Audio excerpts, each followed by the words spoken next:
Ukraine की मदद के लिए सामने आया 32 देशों वाला ये संगठन रूस को घेरने के लिए उतारी सेना रशिया यूक्रेन वॉर, रूस यूक्रेन युद्ध अब दो देशों से आगे बढ़कर दुनिया के कई बड़े देशों के बीच फैल सकता है। रूस के रक्षा मंत्री ने बयान दिया है कि नाटो ने रूस के बॉर्डर पर 3,000 सैनिक तैनात कर दिए हैं। रूस यूक्रेन युद्ध अपने तीसरे साल में प्रवेश करने के बाद और भयानक होता जा रहा है। अब तक यूक्रेन की मदद पश्चिमी देश और नेटो अलायंस पीछे से कर रहे थे, लेकिन अब नेटो खुलकर रूस के सामने आने लगी है। नेटो सेना ने रूस के बॉर्डर पर अपनी सेना की मौजूदगी बढ़ा दी है। रूस और नाटो की आमने सामने की टक्कर किसी भी वक्त शुरू हो सकती है, जिसको लेकर रूसी रक्षा मंत्री ने भी बड़ा बयान दे दिया है। रक्षा मंत्री के मुताबिक रूस की सीमा पर नाटो की 23,000 सैनिक मौजूद है। खतरे को देखते हुए रूस ने भी अपनी तैयारी पूरी कर ली है।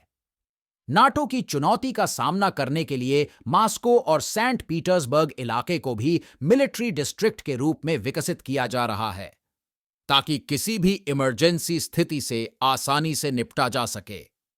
हाल ही में लिथुआनिया में नाटो सदस्य फ्रांस और जर्मनी ने युद्ध अभ्यास किया है। रूस के करीब पहुंची नाटो सेना रूसी रक्षा मंत्री सर्गे शोइगु का ने अपने बयान में कहा कि देश की सीमा पर 33,000 नाटो सैनिक, 300 टैंक और 800 आर्मर्ड व्हीकल तैनात हैं, जबकि 9,000 नाटो सैनिक विभिन्न तरह के अत्याधुनिक हथियारों के साथ युद्धाभ्यास के नाम पर लिथुआनिया आ गए हैं। उन्होंने ये भी जानकारी दी कि हमने नाटो के किसी भी खतरे से निपटने के लिए सेंट पीटर्सबर्ग के लेनिनग्राड में मिलिट्री डिस्ट्रिक्ट बनाया है। पीटर्सबर्ग भेजे हथियार रूसी रक्षा मंत्री सर्गे शोइगु ने यह भी बताया गया कि लेनिनग्राड सेंट पीटर्सबर्ग इलाके में 7,000 हथियारों को भेजा गया है। इसके अलावा रूस की राजधानी मॉस्को में भी 2,400 आधुनिक हथियारों को तैनात। जानकारी दी कि हमने नाटो के किसी भी खतरे से निपटने के लिए सेंट पीटर्सबर्ग के लेनिनग्राड में मिलिट्री डिस्ट्रिक्ट बनाया है।